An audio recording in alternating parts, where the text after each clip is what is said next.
Propositional logic के अंदर बहुत ही इंपॉर्टेंट कॉन्सेप्ट है, मैं बताने जा रहा हूँ। एक तो देखिए, हर प्रीमाइज़ आपका ट्रू होता है। ये आपका आर्गुमेंट जहाँ पे वैलिड प्रूव करना होता है कि आर्गुमेंट गिवन आर्गुमेंट वैलिड है कि नहीं वैलिड है। आर्गुमेंट का मतलब प्रीमाइजेस प्लस कंक्लूजन दोनों मिला के होता है।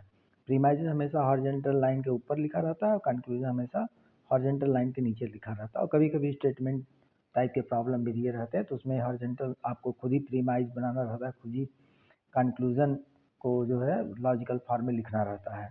तो अब जो प्रीमाइजेस होते हैं वो हमेशा ट्रू भाषा में होते हैं, मतलब उनकी ट्रूथ वैल्यू ट्रू ही होती है।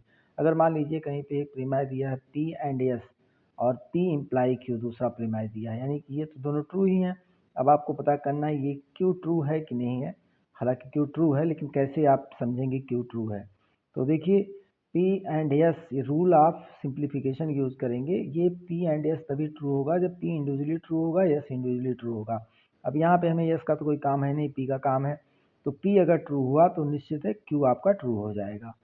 अब यहाँ पे उसी चीज़ को मैंने यहाँ पे लिखा हुआ है कि P एंड S से इन्फ्रेंस निकालेंगे कि P ट्रू है, और P इम्प्लाई Q के इन्फ्रेंस निकालेंगे Q आपका ट्रू है। दूसरा जो बहुत ही ज़्यादा इंपॉर्टेंट चीज़ है समझना, ये हर तरह के लॉजिक में यूज होता है, प्रोपोजिशनल लॉजिक में तो यूज ही होता है।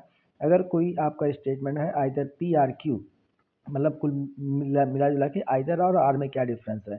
आर आपका ऐसे लिखा जाता है, आइदर आर है तो आपका आइदर आर का logical statement negation P and Q और P negation P and Q और P एंड नेगेशन Q होता है। आइदर आर आपका एग्जैक्टली एक्स आर गेट की तरह से काम करता है।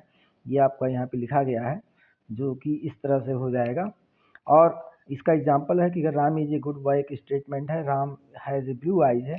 अगर लिखा जाए either Ram is a good boy और हैज़ ए ब्लू आई, तो उसको ट्रांसफॉर्म करेंगे इस तरह से, जो कि एक्स और गेट या आइदर आर की तरह से काम करेगा। लेकिन अगर Ram is a good boy और हैज़ ए ब्लू आई, तो उसका सिंपल ये लॉजिकल स्टेटमेंट बनेगा, यानी कंपाउंड स्टेटमेंट बनेगा।